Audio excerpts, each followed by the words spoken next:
So as the calendar turns to the third month in 2025, it's time to pretty much say goodbye to the Peanut celebration and start asking different questions as the year progresses. Questions about Scary Farm, questions about Boysenberry Festival, questions about summer, questions about the possibility of brand new things that are so cool that they're things that we don't even know about. Maybe it's something really cool that I don't even know about. There's always room for questions when it comes to the farm, so today, let's ask a couple of those.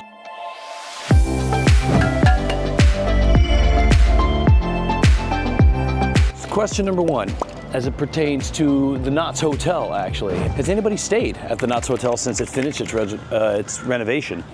I stayed one time, but I'm not sure if I got preferential treatment because it was a wedding, so. Oh, good for you! I'm not sure, but I liked it. The rooms were nice, the service was good, the restaurant's good. If you haven't eaten at 30 Acres, I suggest it. It's very good, even if you're not staying at the hotel. The views are nice, and I do know that with spring break coming up and summer coming up, Knott's generally does do pretty good deals on hotel stays and park entrance, so maybe something to look into here in the next month or so as well. And the parking, while a little bit expensive, is generally pretty easy. Now, there are a couple changes that I want to talk about later that may change what's going on at the parking lot at the Knott's Hotel, but we'll get to that when we get to that. For now, let's move on to a more mainstream topic, shall we? Yes! And that, of course, is question number two. What is in store for the future of TGI Fridays? Everything still works, everything is still set up inside. They still have all the tables and booths and the signage, but there's no actual hours of operation, and they do still have the heat lamps outside, so very important stuff, I know. I kid, of course. But seriously. The real question number two is, what could we possibly be getting this year for Scary Farm? Now, there are two locations that are opening up. One is where Waxworks used to be, and the other one is where Bloodline used to be. Looking over, kind of surveying the area, they've still got a ways to go with actually dismantling most of Bloodline. I can't see Waxworks at all, but we'll get to that when we get to that. I actually was kind of thinking about Bloodline and watching them kind of take it all apart, and I was thinking, you know, there's a rumor that started bubbling up, and it may actually be important to the park's future that building itself where Bloodline once stood is gone completely. Now, what if where Bloodlines was is just taken down completely, and we have to find either a new location for a maze, or we only get one new maze this year, since we technically have, 10 or 11 at this point anyway. But if those very quiet, gentle rumors about something big do end up being true, then this little plot of land here is kind of important to the park's future.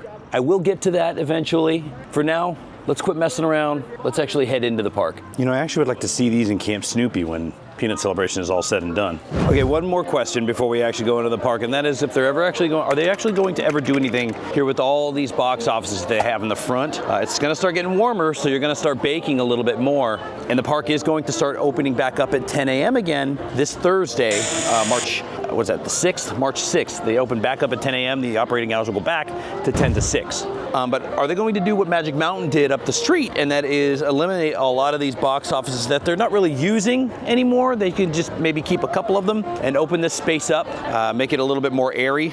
I mean, really? Yeah. Explore the space. Okay. Just a suggestion. All right, 11 a.m., park's open. Let's go this way this time. And perhaps the most important news of the park this week is the reopening of Ghost Rider 7 days a week. 8 days a week. It was only open on weekends for the last couple weeks just to kind of, get it time to get tuned up and whatever. But now it is open and available once again, Sunday through Sunday, open to close. Hallelujah. Also, this line's starting to open up and get long again if you like standing in lines for no reason. Something that's always kind of fun whenever you come into Calico is a lot of these buildings have kind of life in them, a lot of sound design, a lot of talking, dialogue going back and forth between characters. So if you have time, you just want to chill, you can always listen to these conversations at Wingley's Laundry here. He's whistling a tune, but there's all kinds of stuff. You go to the sheriff's office where they're playing poker, in the barbershop I think there's stuff going on, and all these buildings. It never hurts just to kind of wander around and explore and see what you can find in the old ghost town of Calico. Also, don't forget, you only got one more weekend left to see the piggies. All that really gets me all jazzed up for Ghost Town Alive. We've only got a couple more months now. Let's go. Chip, I'm all jacked up on Mountain But I guess our travels are going to bring us to an unplanned question number 5, and that is, what is this giant green wall outside of the Red Barn? Now, if they're just doing some stuff with the gardening and landscaping or whatever, that's one thing, but I don't think they'd have it completely blocked off here. This is an interesting choice. Maybe,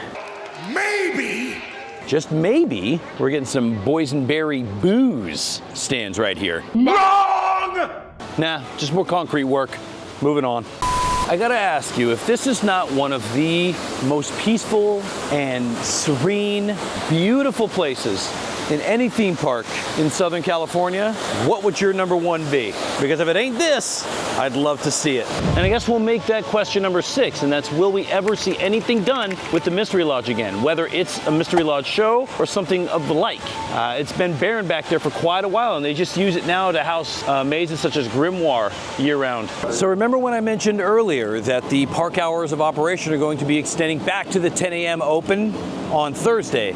You said that already! Well, that coincides with the start of spring break. So obviously with spring break, that means a lot of kids are going to be off school, which means the park is going to drastically change in attendance.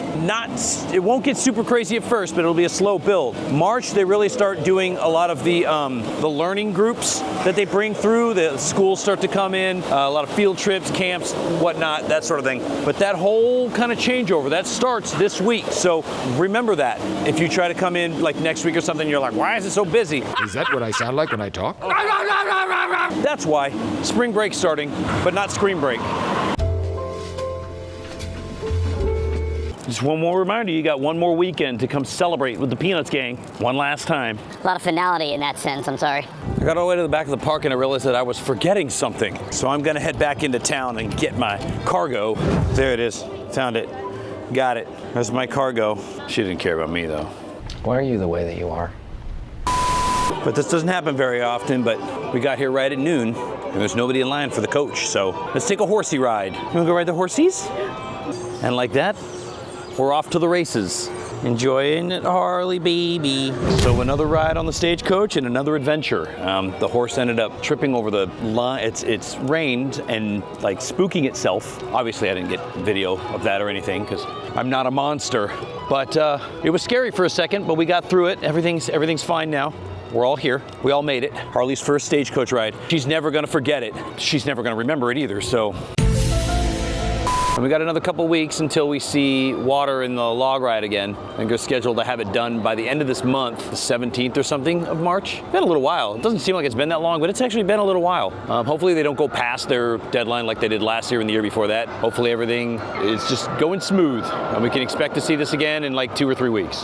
That actually is going to bring us along to the big burning question, which is I think question 7. Is that what we're on? 7? How thick are the rumors that Knott's could in fact be getting a Giga Coaster in the future? I say slim, but the fact that the rumors are bubbling up again, we read the article through on Screamscape. He generally has pretty decent, reliable sources, but could be neither here nor there. Now, I do bring this up, and I mentioned before about the Bloodlines warehouse possibly even being torn down. If they need that space back there, there's 3 warehouses they can manage to get rid of and still be okay because they're being used basically exclusively for Scary Farm. Now, if they need that room, they can open up the Gold Rush Trail year-round, which would be nice, make that area the entrance to the big coaster, and use the room inside that spot for the loading, et cetera, et cetera. But you yada over the best part. They will also need to utilize a lot of the parking lot in the south entrance as well. If that's the case, maybe there's a chance that they do in fact build a parking structure, though slight, next to the hotel, which could be utilized as the auxiliary parking that they have during the summer and the fall for Scary Farm and all that stuff. And in our travels, we got a little famished, so we got a little pizza to go along with it. We had one more chance to get that Thai chicken, so of course Andrea was going to take full advantage of the delicious peanut sauce. Blind tiger, huh? Nobody's home, so there's no audio here. They're using all the audio for Calico. What you just said is one of the most insanely idiotic things I have ever heard. And I could be mistaken, but I think they're going to start setting up for the art show here that they usually put on during Boysenberry Festival. They've got like Boysenberry inspired art and stuff that a lot of artists put up for sale inside the factory store. So maybe in a couple weeks we'll get to be looking at that. That art's always really cool. Like they always get some really good pieces in here. I've gotten a few different ones in the past. It's definitely worth coming and taking a look when they're displayed though. And then taking our daily stroll through Boardwalk, everything seemed copacetic, hunky-dory until we got to these Boardwalk games, and then we realized they're all boarded up, all the way down to the very end there.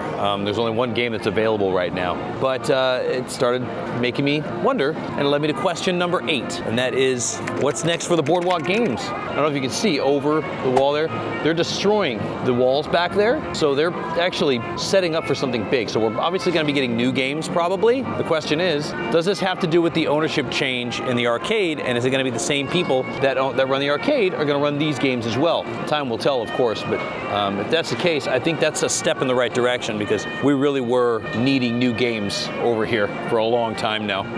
Are you kidding me? And once that's all done, are these games next? This actually kind of caught me off guard. I wasn't expecting Fiesta Village to be this crazy, but it's this crazy. But we had to get through that to get to burning question number 9. What's going on with this? There still isn't anything worthwhile covering on site here at the farm, but there is news that we could be getting possibly some movement sometime in the near to distant to long distant to never future. What the hell did you just say? I'm not gonna lie to you, I don't really know what the fate is of this ride anymore. I do know that there's been suggestions out there with the possibility of them just ditching Comeback altogether, because I know when Comeback introduced their trains, they weren't met with very positive reviews. A lot of people weren't fans of the incoming shoulder harnesses, more particularly, but there's been floated the idea that maybe Zamperla just takes this over and in a sense restores it to its former glory. Now with Zamperla, while they're mostly, they specialize in a lot of flat ride kind of things. They have done coasters in the past, and they have done things like double hearts and stuff along these lines. And I think this is very much in their wheelhouse, something like this. And I think they would do it justice, and they have good rapport with Cedar Fair. However, we are going to be waiting with bated breath, looking across the street over next to the Claim Jumper parking lot, where they usually store stuff, where they stored everything for Camp Snoopy when they upgraded that land, and they had a lot of old parts that they took down from this ride as well. So, eyes peeled, people. You never know. You just never know. That brings us to burning question number 10, and that is, are we ever going to get phase 2 of the completion of Camp Snoopy? Now, if you remember, in the initial teaser video, we got promised a lot more than what we actually have. Now, we did get, 3 new rides with Selly's Happy Swing, and then the Snoopy coaster, and the Beagle Express, and the train, but we still have not gotten our meet and greet section over here next to the waterfall, like they said we were going to have. And that includes the canoe that we were supposed to get up in the waterfall that we're still looking forward to. I know a lot of people are looking forward to it the most. Are we ever going to see the completion of the Camp Snoopy Campfire Theater area, which is right now being housed for meet and greets, which is fine, but there's supposed to be a stage and a campfire, and there was a lot more promise there. Are we ever going to see a completion with that? And are we ever going to get airmail back? Or whatever they're going to put on the other side of these walls here next to the Grizzly Creek Lodge? We haven't heard anything, and I'm pretty sure that Knott's just hoping that we have forgotten about that. But when it comes to certain things, we have the memory of a steel trap, my friends. So what do you think? Do we ever get phase 2 completion in Camp Snoopy? Before I leave the park today, though, there's something I gotta do. I gotta do something. The word on the street is that this ride was pretty much a walk-on, and they weren't lying. I walked right up the stairs, had to wait for 2 trains. So before I leave, I'm gonna get my jollies off over here on the wildest ride in the wilderness. So just so we're clear, I got on that ride strictly for recon purposes, not for amusement. Ken, I love that ride. But I wanted to check if the facade from Waxworks was indeed torn down, and yes, the facade for Waxworks is completely gone, and there's dumpsters out in front of the warehouse. The door is shut, so they are indeed getting to work on whatever's going there next. On my way out, I didn't even realize that the Emporium is actually closed. They're probably getting it ready for all the summer stuff that they're gonna end up selling in there. But the Christmas stuff is still 60% off, or at least the sign in the window told me. And actually, we're gonna make that part B of the Scary Farm question, and that is, are we getting the Legacy Store back again this year? You'll get nothing unlike it. And this concludes our broadcast day. This concludes our broadcast day. Click. We're gonna go ahead and call it quits right there. We'll end on a high note. Let those questions seep into your brain. We've got a few months till we really need to have them answered, right? But until then, you be the best you that you can be. I'm gonna go play Taxi Dad. So until I see you again, up on the mountain, down at the studios, or out here at the farm, catch you all on the flippity flop.